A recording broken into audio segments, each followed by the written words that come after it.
Yo, yo, yo, and the yo, yo, yo. For you, I made it. Right, and I understand. It's like way before the bell. And what in the world did I put day 291 on there? Is it day 291? How in the world did that happen? Okay.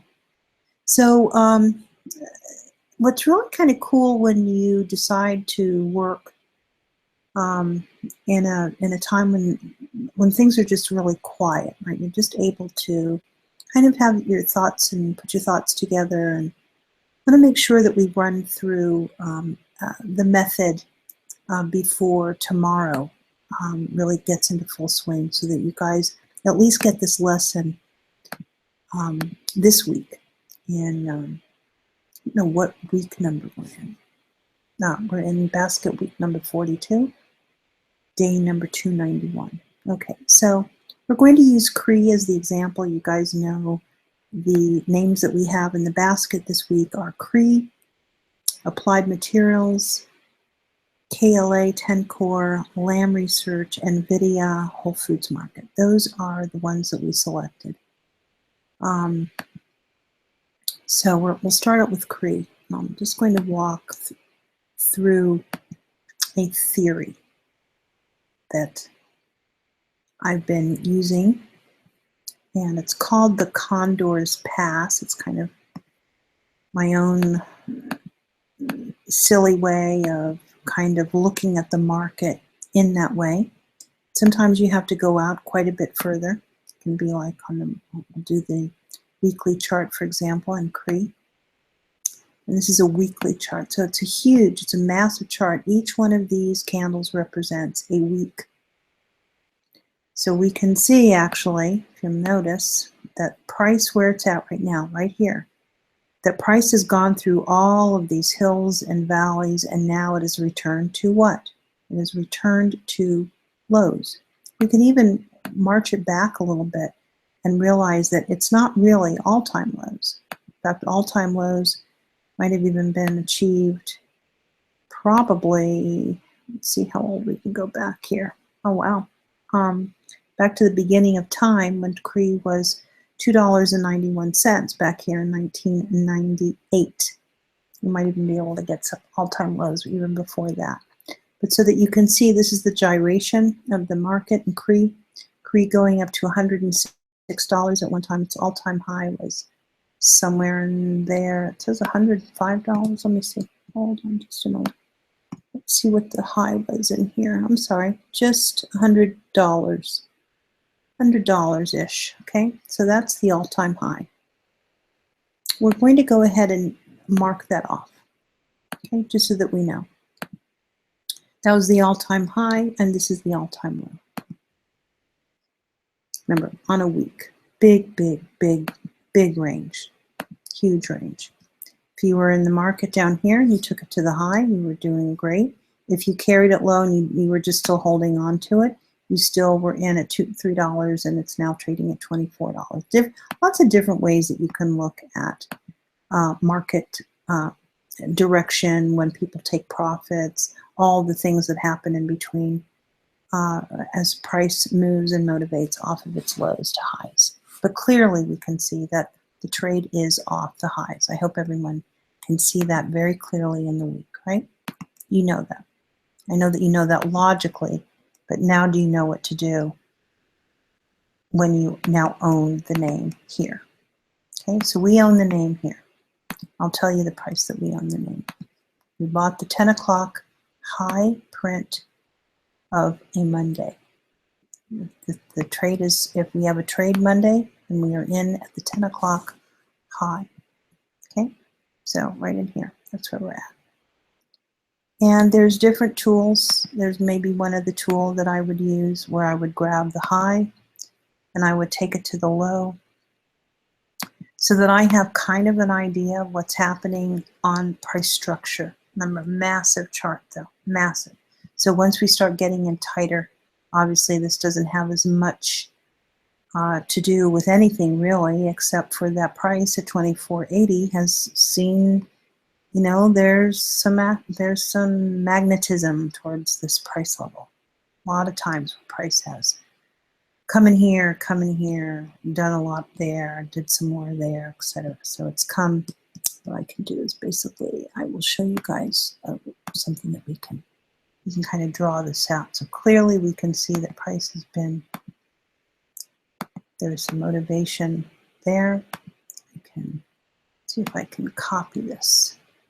Should be able to copy, and we'll just copy, and we'll take another, grab the copy. It didn't copy for me. Okay, just build another one. Build another ellipse.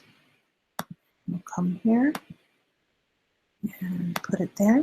And we could say that, you know, there's instances where I would even say over here, back in those days, that price seems to be attracted to this area. Here's another level here. So this is not unusual, meaning that the stock doesn't know that anything's wrong. Okay? Like price doesn't really know. Price will seek its own level, and price has returned to these areas and acted off of these areas before. Here, congestion around these areas, and we have the motivated price here. Congested here, motivated here. Now, is that going to happen? Same thing going to happen? Well, we don't know, because no one knows what's going to happen. It's happened before on one time, twice. Could it happen the third time? We're in this particular industry / sector for a reason, because there are a lot of people that don't think it's going to come down to $3. They think that price will motivate off of these lows here and will travel back up. And it sort of makes sense. The Fibonacci is up here. This is the area where people would be wanting it to go to the 51.33 area, presumably 62. They'd love that to happen. And so it just swoops up like that. So that's the weekly. So now you've got this huge, right, lots of data in the weekly chart. We'll move into the daily chart then. I'll open it up. And we can see that the daily chart has us in that big circle that we have on the week. You see? So we have to narrow it down, because the circle that we're in is this area right here. Remember, I loosey-goose the circle though. So you would have to, don't take too much from it, except for that we've got some lows. We do have some lows. We have a low here, and we'll do the same thing. We'll create a low and a high range.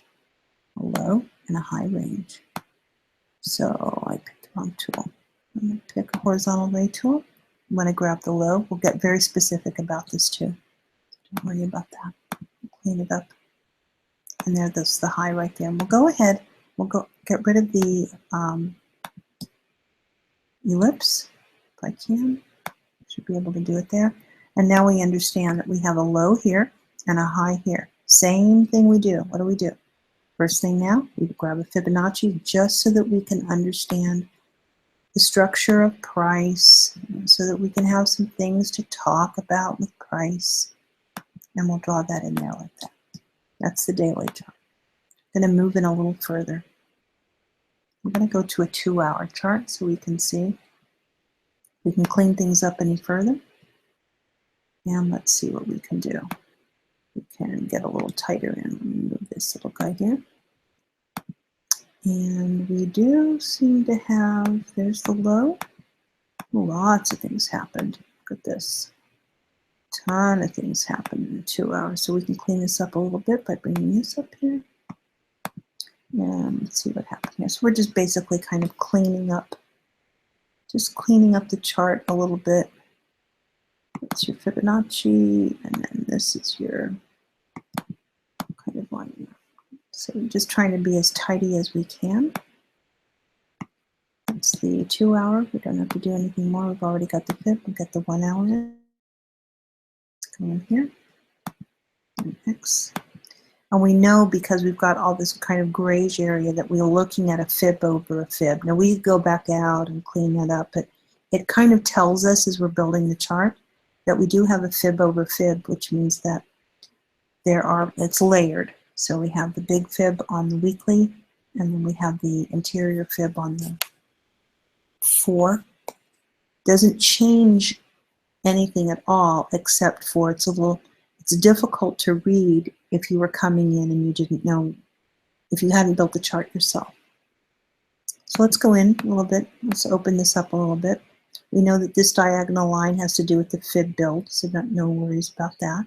We also know that this was the trajectory of price. We can go ahead and get rid of that. So that was on the big weekly, so we clean it up. All right, so this is the problem. We've all known about what a gap is, right? This is a gap. Now, there is a theory about gap fills, that this area will be filled up. Price will fill it up.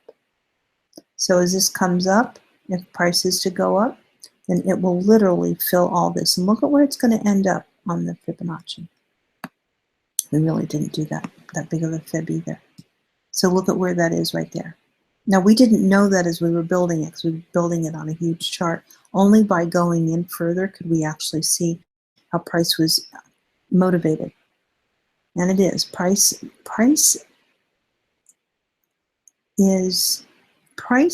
has its own motivation, its own theory. It can run. This is why chartists are so incredibly interesting people, because it can motivate off of so many things. Fibonacci, EMAs, the EMA sequence, such as the one that I have. Many different things motivate price to move, including news, social sentiment, management of the company, and the key for many traders, of course, is knowing what the fundamentals are. Is the company crap, or is the company in a position to scale and grow? And okay, so we understand all that. We'll go into the 30-minute. And this is the 30-minute. You guys know that we showcased the 30-minute quite a bit earlier in the week, so that we can once again get a pretty good flow chart going on where the trade is. Remember, Ruby is built on a 60-minute, meaning that the EMAs are all based on 60-minute. But what we're seeing here is the bar action in the 15-minute bar. So every bar, it means 15 minutes of price action. You can see that's very gappy, super gappy, difficult to read the lows. The patterns are just weird and funny, and clearly, even though it's been on a slight decline, maybe we could build some sort of channel, maybe, so that we can trade this properly. And what I'll do is I'll get a ray tool, and we'll go here and here. I'm not going to clean this up too much. That's the false break right there. From here to here, and grab it up here and go here. So now we have an idea. This is our destination, this area right here. We want price to travel not too much further below where we're at right here. You can see the levels though, okay, if this thing breaks down. We are not willing to take any more than, we have a huge, for demonstration purposes, when we're looking at a long position, I'll get this all worked out here. Our stop is way, we do not, this is way down here. And we'll work on this on the basket. That's a 2% drop here. And then of course our target on trend is up here. Expectation would be that we would go above the 2.71 marker, which is, we're looking for 2% at the very least, right? So if we get a blow up out of the range, then we're doing really well. We can manage this trade very easily all the way up. Okay. If the trade sinks below, you really have to make the decision. Do you believe in the trend lines? For example, let's go out a little bit further so that you can see that if you don't take your stop there, the least you could do is wish for a return to the cross, which is going to take you down almost 4%, now 3.3%. The 3% drop. Not only is it a drop out of trend, but you're in abyss. You really do not know. You have no clue if it drops out of this trend line here, what could happen to price. And the only thing that I could even hope for would be this level here. I've seen this many, many times before, where actually the cross will act as the catch. Now look at all the congestion here that we've got. This is fascinating, actually. In CRE, we have the 246, the 52. All of Ruby is just an absolute cluster here. So there's a lot of interest as price came barreling down that it's tightening. Okay, the wedge is tightening, and the likelihood of a descending wedge is that it is supposed to do this. It comes, it goes, it fills, it comes up, and it goes up and above. That is what is supposed to happen in a descending wedge pattern. It's the volatility and the squeeze downward in the path. It's supposed to come to a terminus, and then price will migrate up. Okay, I think that that's probably a great lesson. Let's see. Make sure that I'm still broadcasting, and I am, and I think that that's probably enough. Make sure that you look for the basket. It'll be out on Twitter, it'll be inside of the YouTube videos, and everywhere that I can put it to keep you informed about how the basket is working and playing this week. Thank you very much. I will talk to everyone soon, and I'm glad that I kind of squeezed this in before the day was over. This is October 17th, 2016. It is Monday, and thank you very much for listening. Bye-bye now.